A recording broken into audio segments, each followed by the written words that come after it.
con los ojos cerrados, a mí me ayuda, si no con los ojos abiertos, no importa, pero sentarnos, encontrar una postura cómoda en la que podamos sentir el contacto de los pies con la tierra.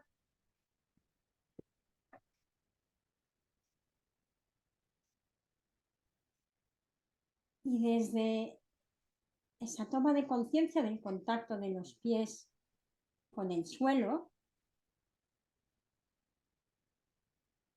vamos subiendo la atención, recorriendo las piernas,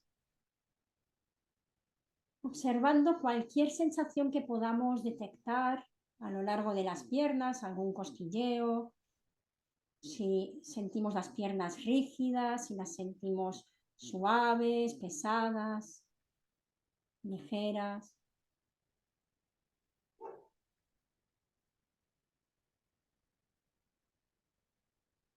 Toma conciencia también del contacto de la parte posterior de los muslos con el asiento, y ahí puedes percibir tal vez más claramente la sensación del contacto con el asiento.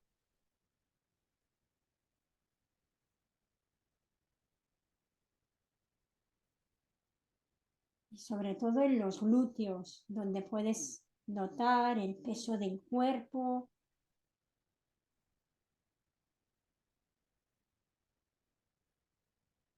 Y te invito a que con la siguiente exhalación, de algún modo dejes que el peso del cuerpo se transmita más y más hacia el asiento, como si la fuerza de la gravedad atrayese más y más hacia la tierra.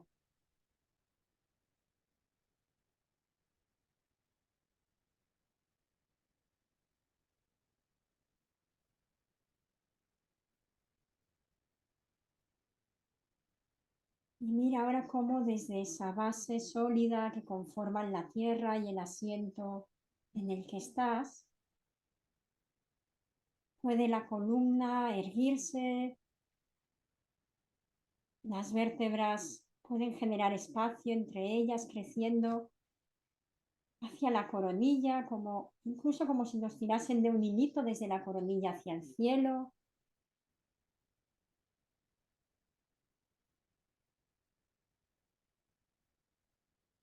Y observa cómo todo el torso se resitúa alrededor de la columna. Siente la caída de los brazos.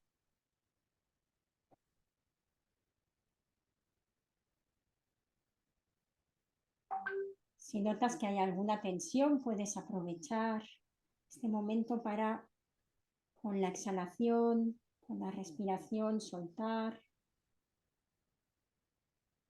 las tensiones.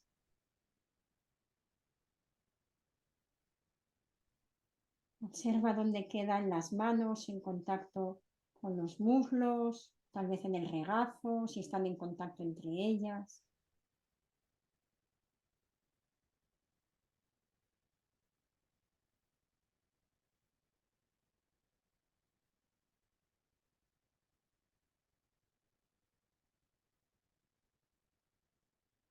Toma conciencia también de la cabeza, asegurándote de que el mentón esté ligeramente recogido hacia el cuello, la mandíbula relajada,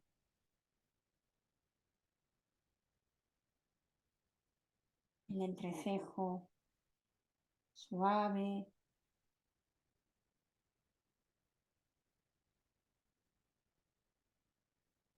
Dejando que todo el rostro dibuje una expresión serena.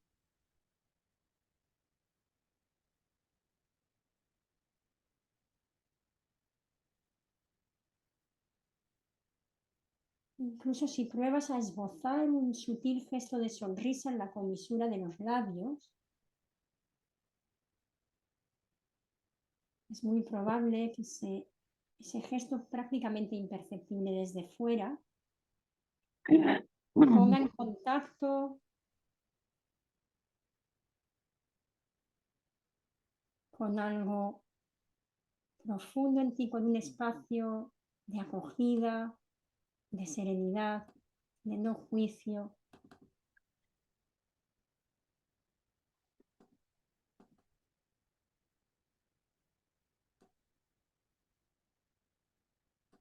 Y desde ese espacio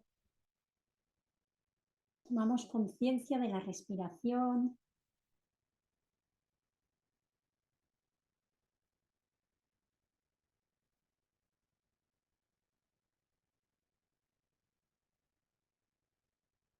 observa dónde sientes la respiración en el cuerpo, si la sientes en el abdomen, si la sientes más hacia el pecho,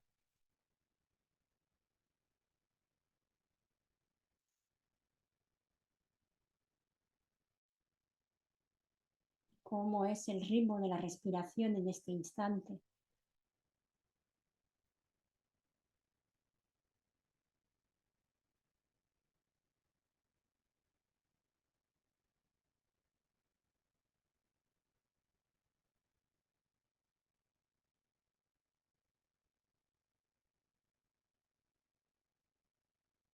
Y te propongo hacer 3 respiraciones completas, llenando abdomen, costillas y pecho al inspirar suavemente, sin forzar nada, inspirando sintiendo cómo todo el cuerpo se ensancha internamente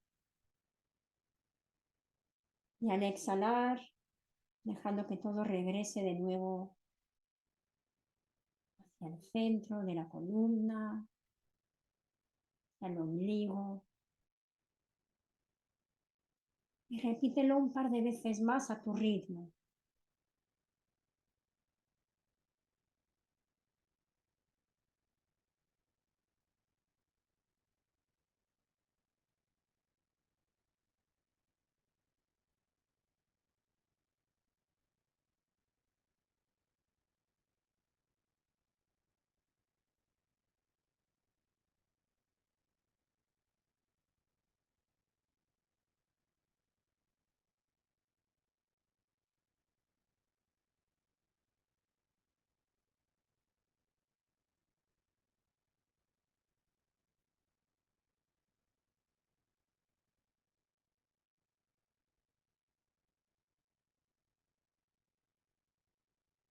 Después de esas 3 respiraciones completas, regresamos de nuevo a la respiración natural,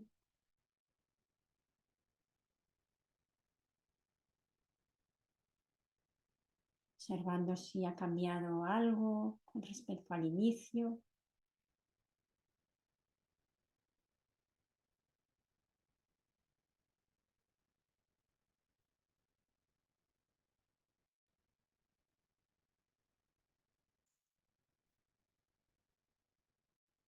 Y quien quiera puede visualizar el encendido de una velita como símbolo de luz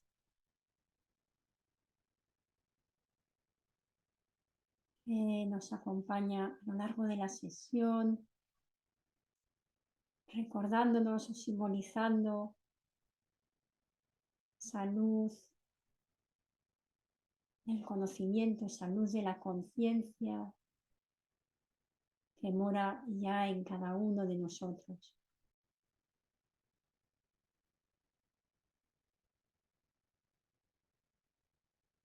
Y despacito vamos abriendo los ojos si los tenemos cerrados.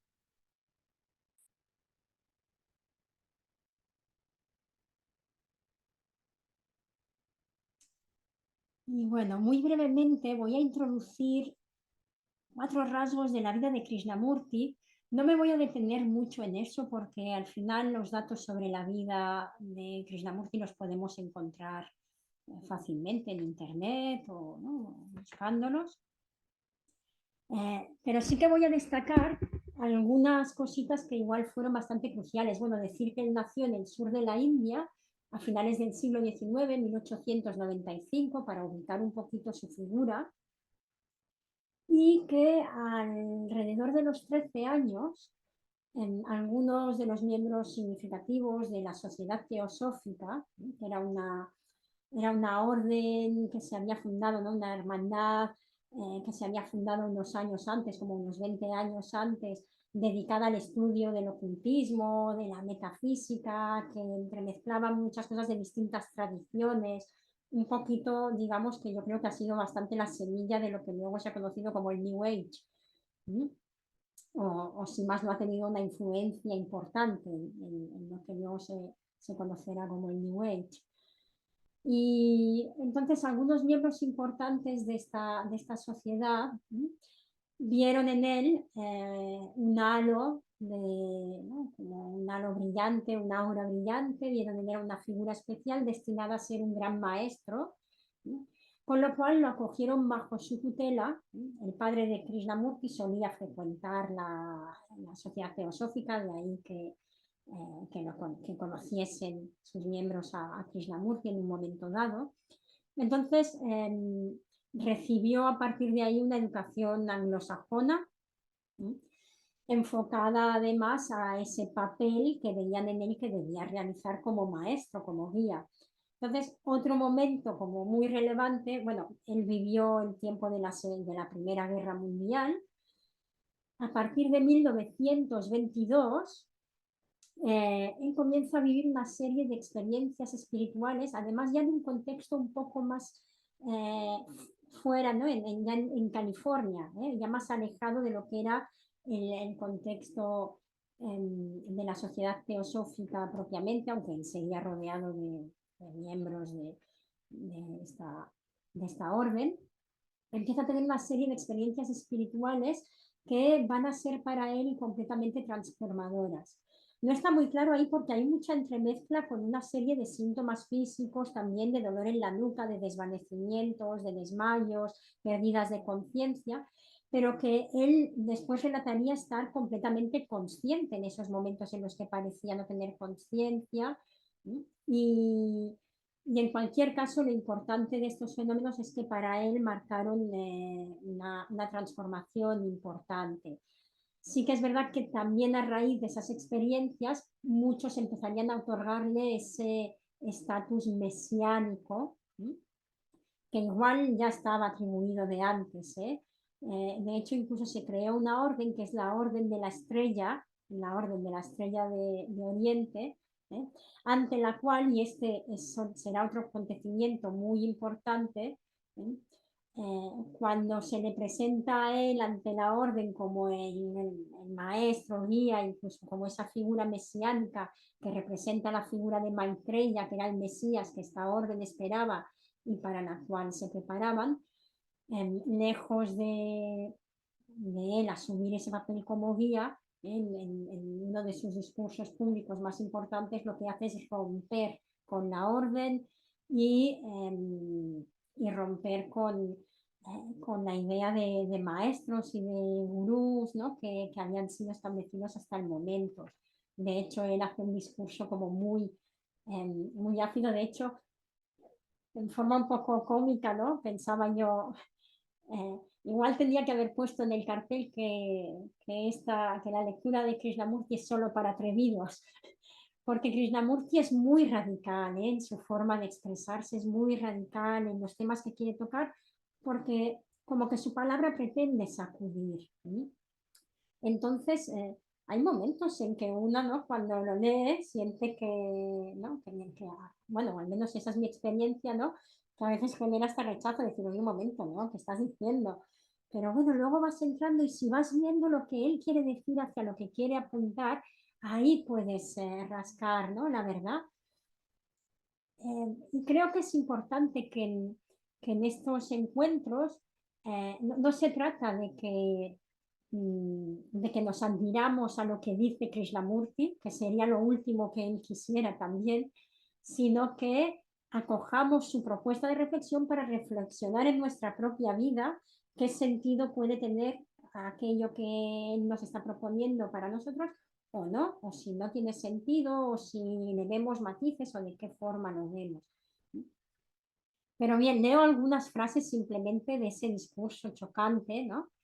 Sostengo que la verdad es una tierra sin caminos y no se puede abordar por ningún camino. Claro, a mí, por ejemplo, me sale muchas veces decir el camino de la autoindagación. Bueno, pero es que en cierto modo ni siquiera es un camino del todo, ¿no? Es decir, es un camino mientras todavía estoy en la confusión y entonces, bueno, voy buscando y voy mirando, pero cuando uno se da cuenta y da con la verdad lo que es la verdad en sí, ya no tiene caminos porque no tiene tiempo, no encierra el engaño del tiempo, sino que se revela en el instante y se revela de instante en instante como algo nuevo. Dice un poquito más adelante, la verdad siendo ilimitada, incondicionada, inaccesible por cualquier camino, no puede ser organizada, no puede estructurarse ni organizarse de un modo, porque entonces ya estamos matando esa verdad que hemos descubierto. ¿Cuántas veces nos ocurre que nos damos cuenta de algo? Yo antes a veces, bueno, y todavía lo hago alguna vez, pero cada vez me doy más cuenta que si no es para recitarlo como un mantra, me acaba siendo un poco, ¿no? Me apuntaba a veces cuando había una comprensión de algo, lo anotaba y lo ponía para leerlo, ¿no? En la pared o en la nevera para verlo, pero me daba cuenta que de tanto verlo ya lo obviaba, es decir, se me hacía tan familiar que eso estaba ahí que lo obviaba. Es una forma como muy gráfica de retratar esa idea de que la verdad tiene que ser descubierta de momento, ¿no? Cada vez de forma nueva, una y otra vez, que no podemos hacer una frase de una verdad y luego todo el rato volver a eso. Puede sernos cómodo a nivel útil en algunos momentos, ¿no? Cuando nos preguntan acerca de cómo estamos, de en qué momento de nuestra vida estamos, pues igual no tenemos, ¿no? O yo al menos no tenemos la lucidez de poder estar al igual revisándolo instante a instante de esa forma tan, ¿no? tan afinada como Krishnamurti propone, y al igual recurrimos a que, bueno, más o menos en una época de tiempo vamos respondiendo las mismas cosas, ¿no?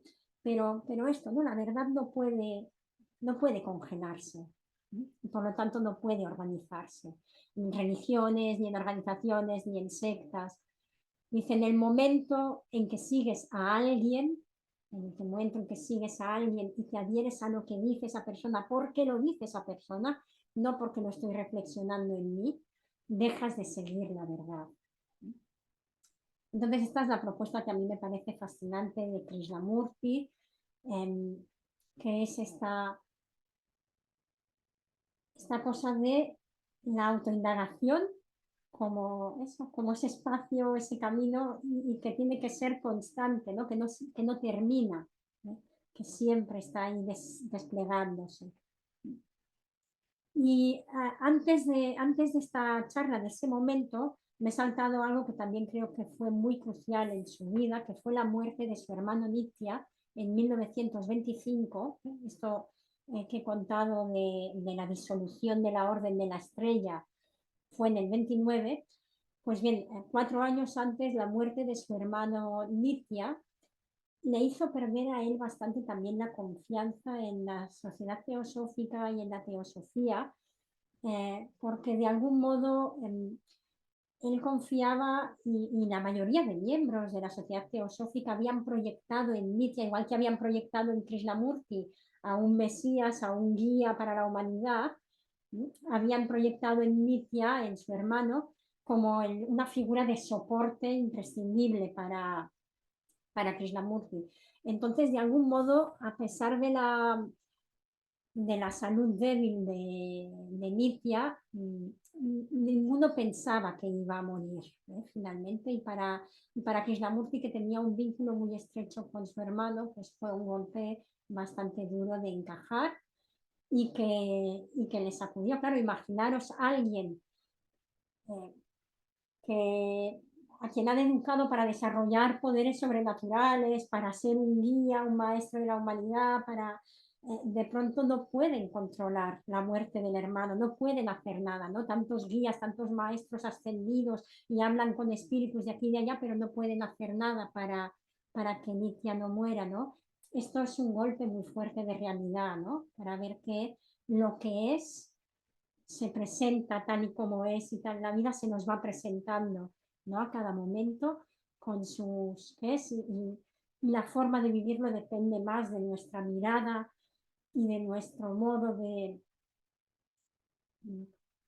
relacionarnos y de abrirnos y de acoger o no acoger o rechazar aquello que la vida nos presenta, que de la posibilidad nuestra de controlar desde nuestro yo individual o desde ninguna imagen que hagamos de nosotros mismos la totalidad de la vida. Bueno, pues yo creo que con esto también vivió la Segunda Guerra Mundial. La verdad que tuvo una vida bastante intensa este hombre, ¿no? En la Segunda Guerra Mundial fue un tiempo de recogimiento en el que él no dio charlas y conoció a un montón de personajes famosos, muchos de los cuales mantuvo diálogos muy interesantes con físicos, con biólogos, químicos, psicólogos y personajes del mundo político, del mundo religioso, etcétera. Él no escribió muchas obras de puño, ¿no? O sea, de su propio puño, aparte de sus diarios. Y luego también hizo una Krishnamurti acerca de sí mismo, ¿no? Como su último diario.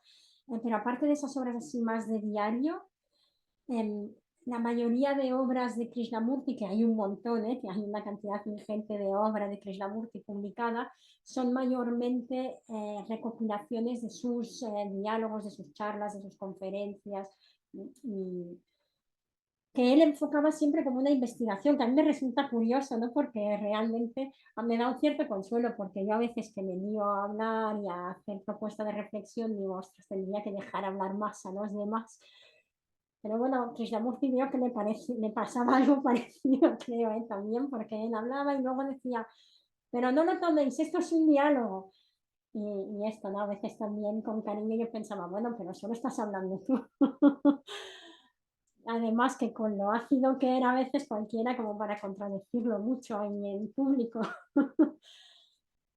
Eh, pero bueno, bien.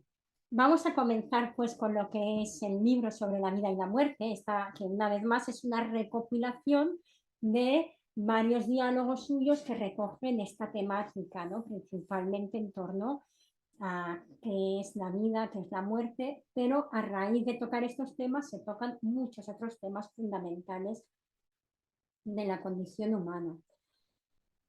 Y, y hoy, curiosamente, ¿no? A pesar del título sobre la vida y la muerte, me gustaría empezar centrándonos en qué es el amor, ¿no? En una reflexión acerca del amor, que además creo que de forma muy acertada, quien haya hecho esta recopilación de los diálogos, ha empezado poniendo un diálogo que en algún momento, ¿no? Al inicio, recoge la importancia del amor para poder reflexionar acerca de todo lo demás y cómo de algún modo el libro se cierra con un diálogo que al final de todo también vuelve a hacer alusión al amor, ¿no? Como si todo empezase con el amor y acabase con el amor, ¿no? Tal y como se ha recogido.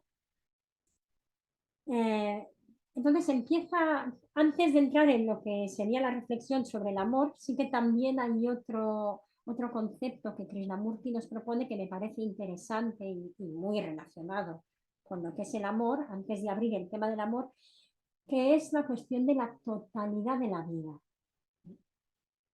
Empieza la lectura diciendo, me gustaría hablar acerca de algo que incluye la totalidad de la vida. Algo que no es un enfoque fragmentario, sino total con respecto a la existencia del hombre. Esto está dando por supuesto que habitualmente nos acercamos a la vida de forma fragmentada. ¿No? Miramos hacia la existencia de forma fragmentada. ¿Y a qué se refiere Krishnamurti con esa fragmentación? Pues bien, aquí concretamente no lo especifica, más adelante sí que nos da una pista más específica, pero él a lo que se refiere es a cómo tendemos a ver la vida como por departamentos, ¿no? El trabajo, por un lado, la familia, otra cosa, ¿no? Los amigos, otra cosa, los estudios, otra cosa, ¿no? Como si todo eso estuviese dividido y separado. Pero luego conceptualmente también tendemos a dividir y a separar, ¿no? Mar o montaña, ¿no?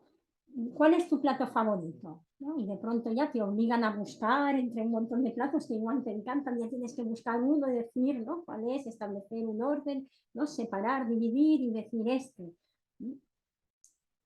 Pasado, soltero, ¿no? Ayer, hoy, mañana, ¿no? Estamos dividiendo, dividimos el tiempo. Vamos a ver que es uno de los factores importantes de esa división conceptual que hacemos, psicológica. ¿Eh? Dividimos a nivel de identidad, cristianos, musulmanes, ateos, españoles, vascos, catalanes, yanquis, ¿no?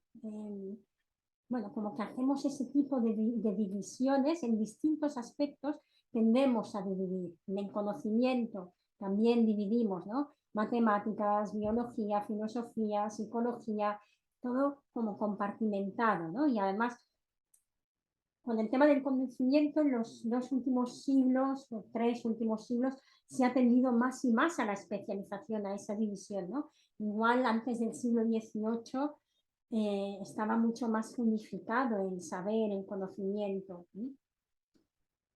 Tendemos, ¿no? Como la mente tiende a dividir y a fragmentar, y entonces tendemos a figurarnos que la vida es esa fragmentación que nos hacemos porque tendemos a ver la vida según lo que nos contamos de ella. Y la mente analítica tiende a hacer esa división, que tiene, por supuesto, su aspecto práctico. No es una crítica al hecho de dividir en sí, sino al hecho de que reduzcamos la totalidad de la vida, es decir, a la ofuscación de la totalidad que conforma la vida como existencia, ¿no? A causa de esa división, a cómo terminamos identificándonos con las partes y olvidamos el todo. Y esto también nos lleva a la reflexión acerca de lo que significa entonces la totalidad, ¿no? El primero dice, analizamos, dice, bueno, para investigar a bastante profundidad esto, parece que uno debe dejar de estar atrapado en teorías, creencias y dogmas, ¿eh? Todo eso es lo que hace que, ¿no? Que dividamos, ¿no? Y dividimos a través de teorías, de creencias, de dogmas.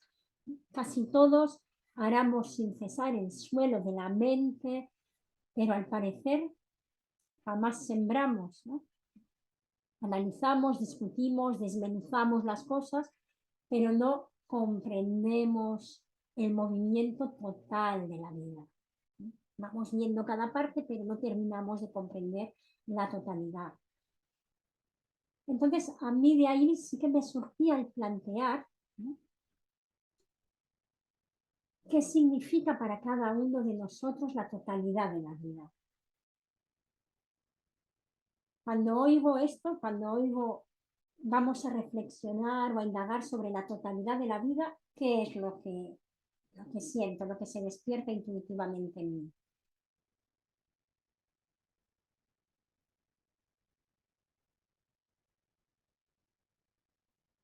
¿Consiste la totalidad en la suma de las partes? ¿O la totalidad es algo más grande que la suma de las partes? ¿O la totalidad es algo que engloba la suma de las partes, pero a la vez genera algo nuevo o lo traspasa de algún modo, lo trasciende de algún modo?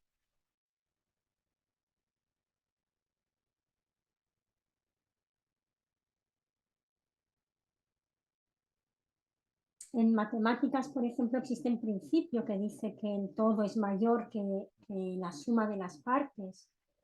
Y si nos paramos a mirarlo en distintos aspectos, pues, por ejemplo, en una melodía o en una canción, pues una melodía, una canción es algo más que la suma de notas, ¿no? Hay un orden, hay un alma ahí puesta, ¿no? Hay una transmisión de una energía, de una intención, ¿sí? Hay un tono, ¿no? Es algo más, ¿no? que la suma de las partes.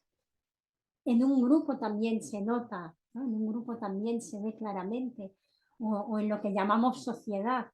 No es solamente la suma de los individuos, sino que es la suma igual de los individuos, pero también y sobre todo, diría yo, aquello que surge en esa relación entre los individuos, ¿no? Lo que genera la energía del grupo es lo que, a través de lo que aporta cada uno, se genera algo nuevo que es a lo que llamamos grupo y que es más que la suma individual de las partes.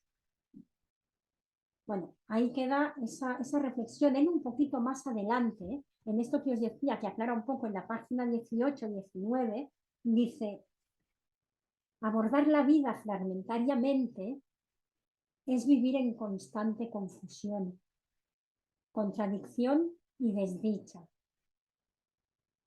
Tenemos que ver la totalidad de la vida y eso es solo posible cuando hay afecto, amor. El amor es la única revolución que producirá orden. El amor es la única revolución que producirá orden. De nada sirve adquirir más y más conocimientos acerca de matemáticas, medicina, historia, economía y después juntar los fragmentos. Eso no resolverá nada. Sin amor, la revolución conduce únicamente a la adoración del Estado o a la adoración de una imagen o a innumerables corrupciones tiránicas y a la destrucción del hombre. Bueno, de ahí la propuesta de comenzar hoy, ¿no? O de algún modo poner el foco hoy en la indagación sobre el amor, ¿no? ¿Qué es el amor? Y cuando estaba preparando un poco, ¿no? la sesión, el encuentro, me vino a la mente, digo, hace un par de años empezamos igual también con este tema porque hicimos la lectura sobre una llamada al amor de Anthony de Melo, y también comenzamos planteando qué significa el amor para cada uno de nosotros. En esa ocasión, el enfoque que di o que planteé así como reflexión inicial tenía que ver, por un lado, con remitir a la etimología amma, indoeuropea, del término amor, que significa madre y que de algún modo simbólicamente ya nos remite a algo de incondicionalidad, ¿no? Si hay un amor, ¿no? encarnado que fácilmente podamos asociar a lo incondicional es el amor materno, aunque no siempre sea para nada incondicional y muchas veces eso esté idealizado, ¿sí? Pero por lo menos arquetípicamente existe esa asociación. ¿Sí? Y vimos en esa ocasión, y la vuelvo a traer a colación también porque me parece interesante ¿no? para enfocarnos de nuevo ahora en qué significa el amor, pero en esta ocasión el foco va a estar en relación con la muerte. ¿Cuál puede ser la relación del amor con la muerte? ¿Sí? Pero la distinción entre eros, ágape y filia. En la antigua Grecia se utilizaban estos tres términos para referirse al amor. El término eros, yo no soy tampoco una especialista en griego, pero parece que el término eros se utilizaba sobre todo para referirse más bien al deseo y al amor erótico, ¿no? Al anhelo de la unión, desde lo más desde los sentidos, desde lo sensual. Ágape solía utilizarse más para hacer referencia al amor incondicional, con un carácter más universal. Y filia es el término más referido al amor fraternal, al amor como amistad, que recuerda un poco, a mí me recuerda un poco en el sánscrito a Maitri, ¿no? Que es metta en el budismo, que también se hace mucho hincapié en este concepto, ¿no? De la amistad. Y que es sobre todo hacia algo. Por ejemplo, filosofía, ¿no? Es el ejemplo, ¿no? paradigmático, el amor, ¿no? hacia Sofía, hacia la sabiduría, ¿no? hacia ese conocimiento profundo, intuitivo que mora en cada uno de nosotros.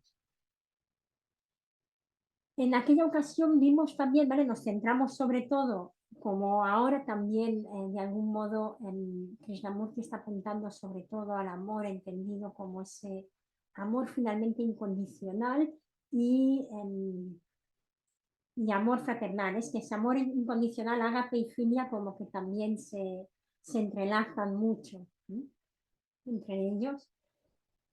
Vimos en aquella ocasión también, cómo el amor es una cualidad fundamental de nuestro ser. Y Krishnamurti también va a insistir en que el amor no es un sentimiento, a pesar de la definición que nos da el diccionario, la Real Academia Española, como del amor como un sentimiento intenso. Evidentemente, hacemos el uso cotidiano de ese término y de esa palabra en este sentido, pero aquí estamos abordando el amor en mayúsculas, si queremos decirlo de algún modo, ¿no? ¿Puede existir un amor en mayúsculas? Sería la primera cuestión, ¿no? Es decir, ¿puede existir un amor que es algo más que un sentimiento intenso? Y como lo vemos en la lectura, pues Krishnamurti, si está apuntando a algo, sería más bien a eso, ¿no? Si existe ese amor, ¿cómo podríamos dar con ese amor? ¿No? ¿Cómo podemos contactar o descubrir ese amor en mayúsculas? ¿No? Por lo tanto, y ese amor en mayúsculas no sería, por lo tanto, un sentimiento, sino una cualidad intrínseca de lo que es la vida, de lo que somos. Y a su vez, vimos también en aquella ocasión cómo esto se pone de manifestación a través de la fe, a través de la existencia que se manifiesta, que puede hacer en el no hacer también, ¿no? Eso ya lo vemos en el ser, porque ese es el amor que somos. Pero luego eso en nuestra vida cotidiana se manifiesta también a través del modo en que hacemos las cosas, la actitud, el fondo desde el cual hacemos las cosas. Entonces, bueno, como os decía, en esta ocasión el foco estaría puesto sobre todo en algo que a priori resulta un poco chocante, y es la conexión que puede existir entre la muerte y el amor. Porque claro, cuando hablamos de la muerte, a priori a la mayoría de las personas nos genera un poco, ¿no? Pues, como de rechazo, incluso de orgullo, ¿no? A veces hay como esta superstición, ¿no? De que porque estás hablando de este tema parece que vaya a ocurrir algo, ¿no? O que, ¿no? Bueno, a veces puede quedar como esta sensación, sigue siendo un poco un tema tabú, ¿no? Aunque creo que cada vez se está abriendo más y está dejando de ser un tema tabú. Entonces dice Krishnamurti, pienso que hay tres cosas que para poder entender a fondo la totalidad de la vida, para poder comprender el movimiento total de la vida, debemos entender a fondo. Son el tiempo, el dolor y la muerte. Comprender el tiempo, comprender el significado pleno del dolor y permanecer con la muerte, todo eso requiere la claridad del amor. Por lo tanto, de algún modo el amor ya es condición para que podamos empezar a indagar en todo esto. Tiene que estar de ahí de algún modo presente. Para que nosotros nos estemos encontrando hoy, ya tiene que haber un amor al conocimiento previo que está ahí latiendo, que hace que nos reunamos hoy aquí para indagar en estos temas, ¿no? Entonces es curioso porque tal y como lo plantea, de algún modo el amor ya es un requisito previo, que es el fondo desde el cual vamos a empezar a indagar y podemos empezar a aportar luz, pero a la vez, también tal y como lo plantea, el amor es lo que vamos descubriendo a través de esa indagación. Es decir, es aquello que va quedando más allá de los conceptos que podemos tener acerca del amor, acerca del tiempo, acerca del dolor, de la muerte. Vamos descubriendo lo que es el amor y lo vamos descubriendo de esa forma vivencial en la que, y esto yo he de confesar que a mí todavía me resulta un poco frustrante, porque hay una parte de mí que todavía se quiere apoderar, pero en la que no podemos finalmente apoderarnos de una definición del amor, ¿no? quisiéramos definir el amor es esto, ¿no? Ya he descubierto lo que es el amor y ahora ya sé que vivo amando. Y no, y Krishnamurti nos va a decir, ¿no? Y al final del libro viene a decirnos esto, ¿no? Que el amor, o sea, que vamos a estar viviendo el amor cuando de algún modo sepamos que no estamos sabiendo lo que es el amor, ¿no? En el momento en que aparece algo que dice yo ya sé, eso ya se está apropiando y eso ya no es, ¿no? Igual que eso ya no es la verdad. Pero bueno, en fin, no me avance y vamos al amor, que esto sería ya meternos en otros derroteros. Entonces, bueno, él nos dice, el amor no es una teoría ni un ideal.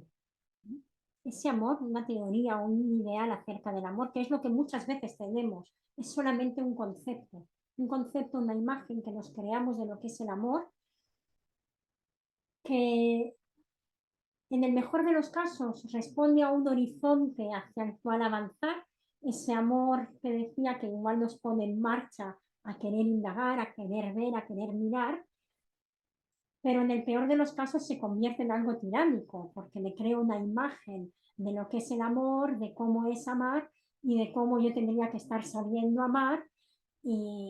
Claro, y eso lejos de abrirme al amor, lo que hace es convertirse en una exigencia del ego, ¿sí? En una exigencia del ego disfrazado en la forma del amor, ¿sí? En el concepto de amor, pero eso no es el amor en sí. Por lo tanto, las teorías o los ideales que podamos tener del amor son un concepto del amor, son una imagen del amor, pero no son el amor en sí.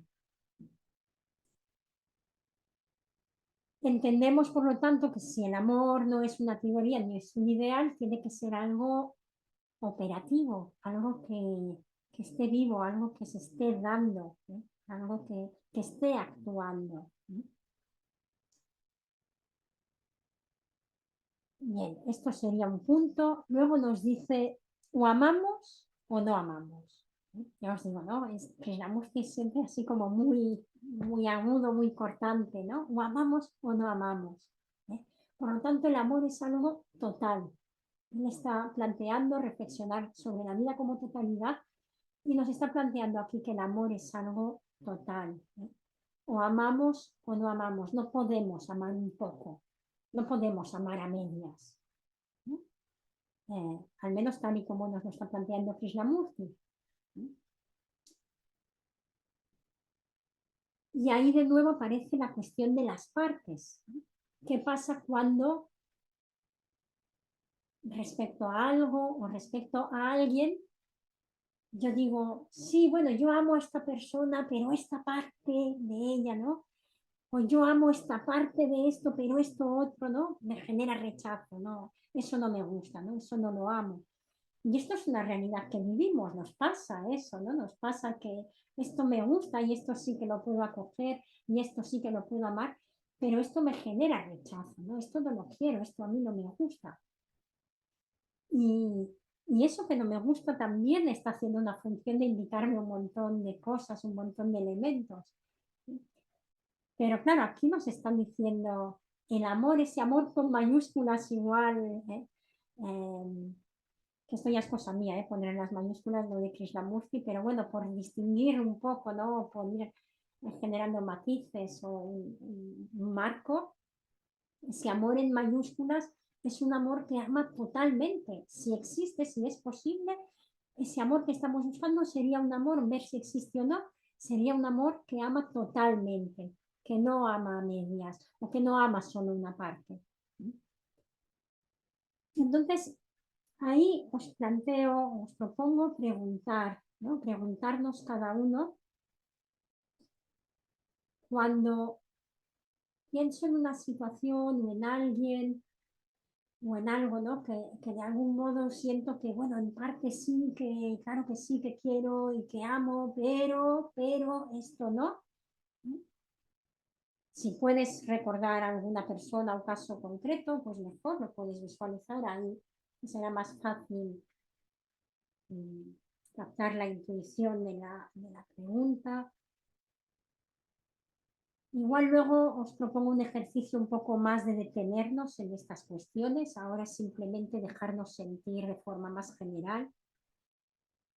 Si amo una parte de esa persona, de esa situación o de mí misma y rechazo a otra, ¿estoy amando de veras? ¿Siento que estoy amando de veras? ¿Qué significa para mí amar a alguien o amar a algo?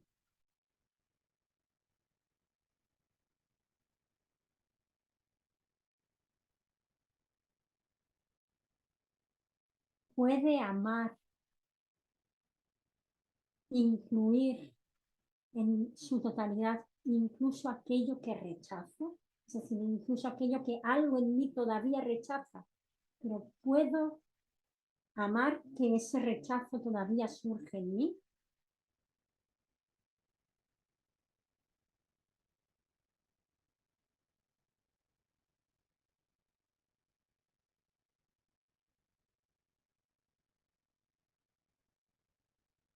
Es muy sorprendente, ¿no? Cuando damos con la posibilidad de acoger el rechazo en nosotros, es decir, aquello de nosotros que todavía siente incomodidad, que todavía rechaza, que todavía siente miedo, que todavía siente celos o envidia. Cuando puedo ver esto, reconocer esto y asumir y decir, vale, pues está ahí, esto es lo que es y puedo abrirme a ello, como sorprendentemente entonces el rechazo se va diluyendo. En la apertura a reconocer que eso está ahí y abrirme a eso, el rechazo de que eso esté ahí se va diluyendo. Y por lo tanto también ocurre con las otras personas o con las situaciones, ¿no? En la medida en que me abro a reconocer el rechazo que me generan o que generan a una parte de mí, eh, puedo, ¿no? Puede irse diluyendo el propio rechazo. Entonces nos dice Krishnamurti, no existe un método para amar, no puede enseñarse. ¿Sí? Y esto también es fundamental. Y yo añadiría todavía también que no puede enseñarse ni puede exigirse, ¿no? Que muchas veces caemos en estar en ese mendigando el amor, ¿no? Mendigándolo o exigiéndolo, ¿no? Cada cual igual según más la tendencia de su carácter, pero ni una cosa ni la otra, ¿no? Ni el amor puede enseñarse porque no podemos forzarlo, por mucho que yo me diga quiero amar, me gustaría amar, bueno, es precioso que exista ese anhelo, pero voy a tener que ver y confrontar primero en qué no estoy llamando y por qué no estoy llamando, porque solo viendo eso, no solo viendo esas sombras, solo viendo cuáles son los bloqueos, las dificultades de amar, el amor podrá darse de forma espontánea, pero yo no puedo esforzarme a amar algo que no amo. Eh, es más, cuando a veces nos esforzamos a base, ¿no? Mm, como esa obligación de tengo que, venga, va, pues esto me molesta, pero bueno, va, voy a pasarlo por alto porque ¿no? Me han dicho que tengo que ser positiva, que tengo que amar a todos, porque esa es la forma de sentirme plena. Y trato de hacerlo por esta vía sin que haya una comprensión de fondo. Normalmente eso nos genera muchísimo más conflicto, porque tarde o temprano ese rechazo vuelve a emerger con mucha más fuerza, ya sea contra la otra persona o contra un tercero que no tenía nada que ver con eso, o contra nosotros mismos, ¿no? Es decir, porque sigue habiendo ahí algo que no hemos visto o que no estamos queriendo ver. ¿Sí? Y, eh, y finalmente, Krishnamurti también insiste en que el amor no es sentimentalismo. ¿Sí? Esto aquí él no lo expresa en este diálogo tan claramente, pero he recogido un pequeño fragmento de otro libro suyo, de otros diálogos, La libertad primera y última, donde se refleja esta cuestión de que el amor no es sentimentalismo, no es la emoción fácil, ¿no? Dice, es evidente que el amor no es sentimiento. Ser sentimental, ser emotivo, no es amor. porque el sentimiento y la emoción son meras sensaciones. Y podríamos añadir aquí al igual, son meras sensaciones que vienen y van y que hoy se muestran de una forma y mañana de otra, ¿no? Y aquí estamos hablando de investigar si existe o puede existir algo que llamamos amor que forma parte intrínseca de la vida, indisociable de la vida misma, o de nuestro ser profundo, de lo que somos. Dice, estar lleno de emoción no es amor, porque una persona sentimental puede ser cruel cuando sus sentimientos no se ven correspondidos, cuando no tiene salida. Es decir, esos sentimientos, esas emociones momentáneas, pues pueden cambiar cuando igual las expectativas no se ven correspondidas o cuando hay un cambio de humor, un cambio de situación, ese amor desaparecerá y surgirá otra emoción.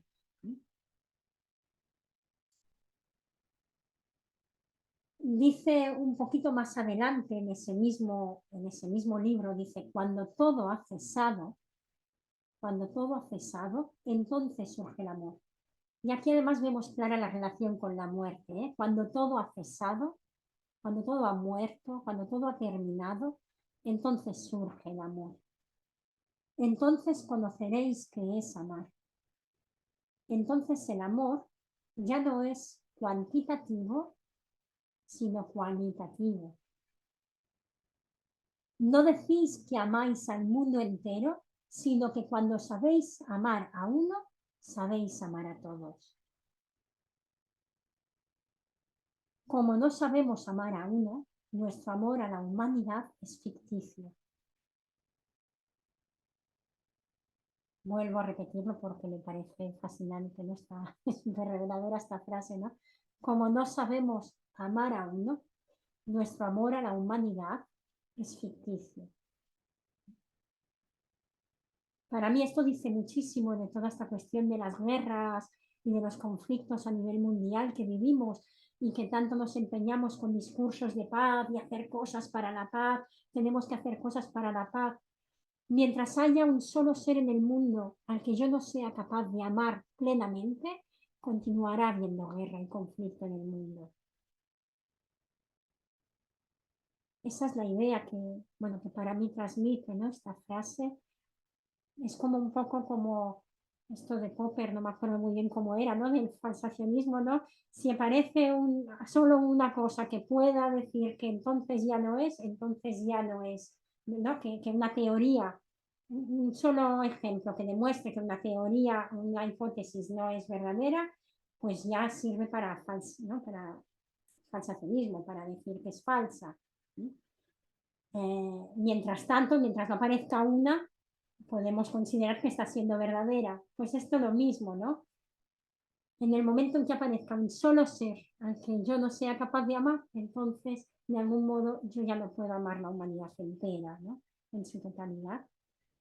Y esto es un gran reto, porque claro, cuando vemos, ¿no? Personajes eh, que nos interpelan y que igual nos irritan o despiertan partes, ¿no? Más de sentido de injusticia y de rabia interior, personajes públicos, pienso ahora, ¿no? Como pueden ser, pues yo qué sé, Netanyahu o Putin, o por mencionar algunos de los más actuales, ¿no? Puedo sentir amor incluso por ese ser humano. ¿No? Entonces, bueno, cuando Krishnamurti dice, ¿no? Cuando todo ha cesado, él aquí es lo que nos está proponiendo, dice, no existe método que practicado diariamente nos permita saber qué es el amor, pero pienso que uno puede dar con el amor de manera natural, fácil y espontánea cuando comprende de verdad el significado del tiempo, la profundidad extraordinaria del dolor y la pureza que llegan con la muerte. Él, y esto lo veremos a lo largo de los encuentros, a lo largo de la lectura, él hace una asociación entre el amor y la muerte porque la muerte es la terminación de del concepto, de los ideales, de la identidad, de todo aquello que he proyectado, en la medida en que soy capaz de ir soltando todo eso y abrirme a lo que es tal y como se presenta en cada momento, en esa medida puedo abrirme a amar, ¿no? Puede el amor hacerse presente, ¿no? Y puede la vida desplegarse de forma nueva y creativa en cada momento. Y entonces ahí esa es la relación que establece entre muerte y vínculo. El, el ser capaz de morir y también de abrirnos al concepto de la muerte, de integrar ese concepto como parte del ciclo de la vida.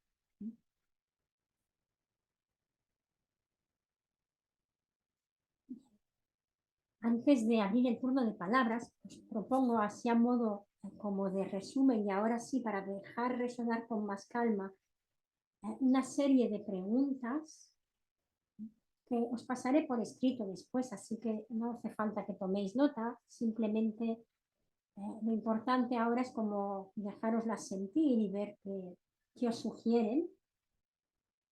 Y, y, un pequeño ejercicio también de visualización. ¿No?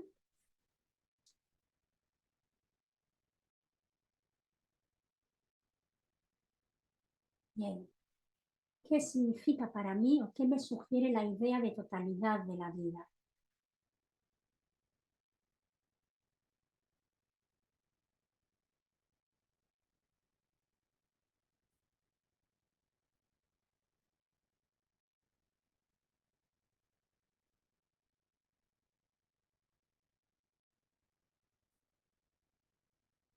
¿Qué significa para mí amar?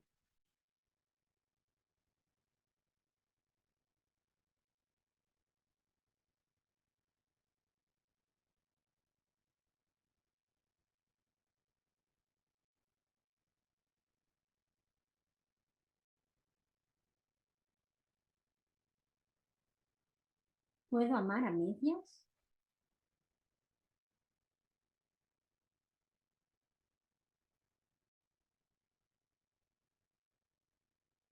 ¿Qué clase de amor sería ese?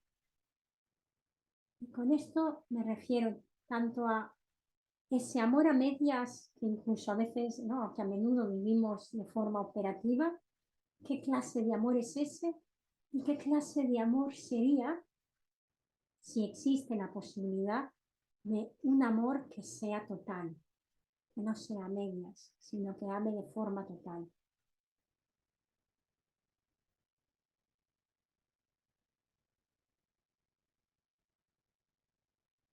Es decir, si existiese la posibilidad del amor incondicional, si fuese posible el amor incondicional, ¿cómo sería? Es decir, ¿cómo lo proyectas tú? ¿Qué sería para ti el amor incondicional?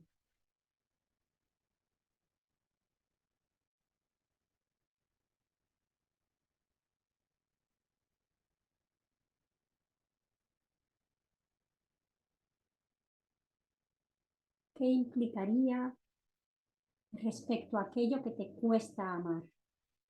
¿Qué implicaría el amor incondicional respecto de aquello que te cuesta amar?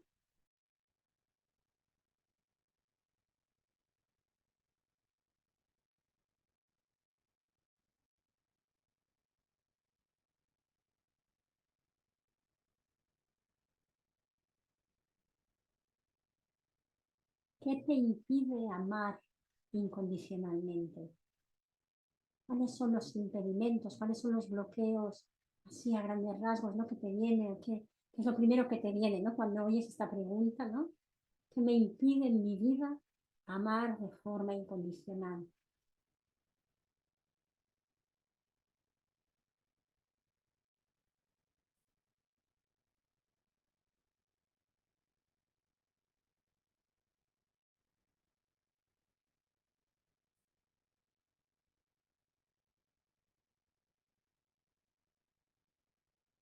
Te invito a visualizar ahora por un momento una situación en tu vida, algún momento en tu vida en el que hayas sentido una fuente de amor incondicional por alguien o por algo, simplemente por la vida misma, ¿no? Un momento en el que tú te hayas sentido conectada, conectado con una fuente de amor inmensa, inagotable. Trata de evocar ese momento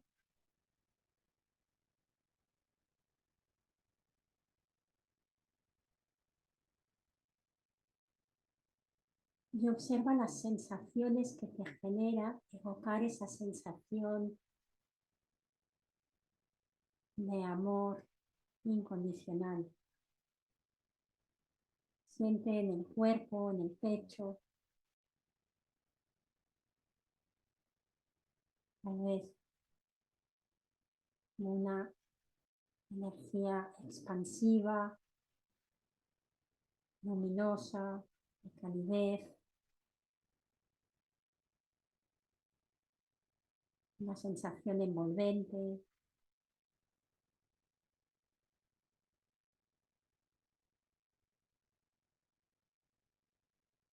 Y descansa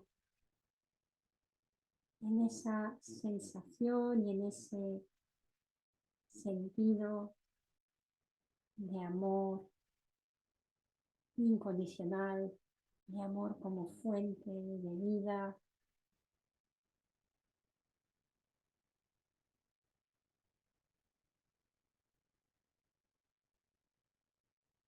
Hay ahí unidad.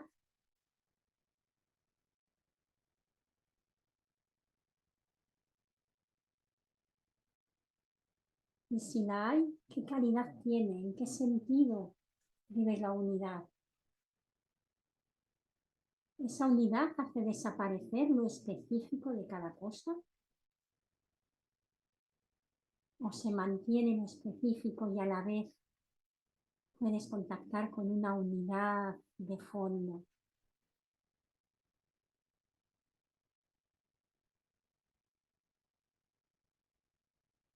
¿Hay ahí algo que te genere rechazo?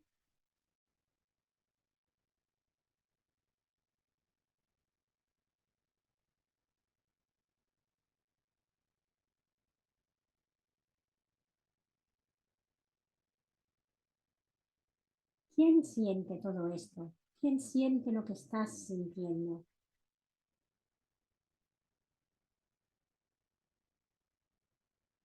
¿Quién o qué es en ti lo que se da cuenta de lo que sientes?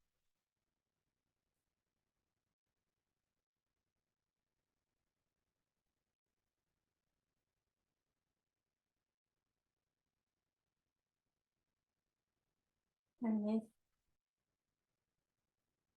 ese contactar con ese algo que se da cuenta de lo que estás sintiendo te lleve a un espacio de silencio, como que no tengas respuesta a esa pregunta, simplemente de estarlo viviendo, de estarlo sintiendo. Descansa ahí en ese espacio sin respuesta,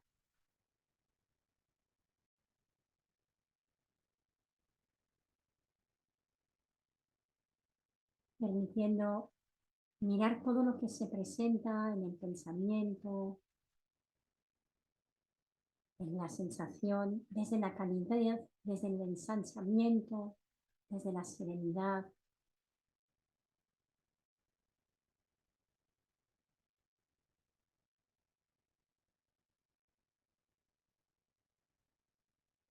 Y manteniendo esa mirada, piensa ahora por un momento en algo o alguien en tu vida que te genera rechazo.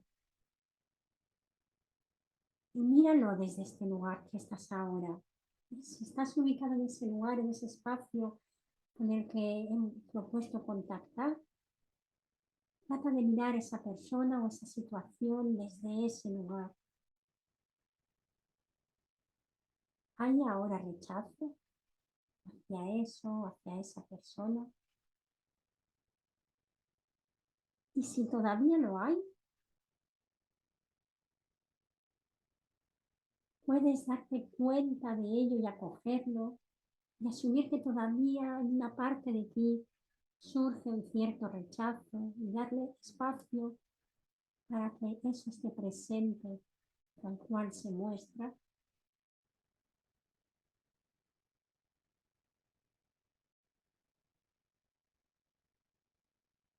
Puedes dedicarle una mirada amorosa, se presenta tal y como es.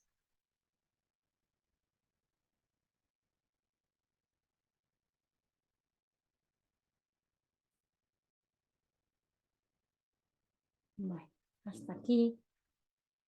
Mónica ha recogido en algunos de sus libros muy bellamente la intuición y en el último así lo expresa incluso como título en algún punto, en que amar es dejar ser. Es una forma eh, muy concisa de recoger, por un lado, la mirada contemplativa, ¿no? Porque es la mirada contemplativa la que deja ser lo que es tal y como es, y aunarlo, ¿no? Con la gratuidad, la incondicionalidad de la acogida, ¿no? Dejar ser lo que es tal como es. Y yo haré luego lo que tenga que hacer, ¿no? Con lo que eso mueva o deje de mover en mí, ¿no? No significa que no hagamos, ¿no? Pero dejando ser lo que es, ¿no? Y viendo lo que está en nuestra mano, lo que no está en nuestras manos, etcétera, ¿no? Haciendo todas estas distinciones.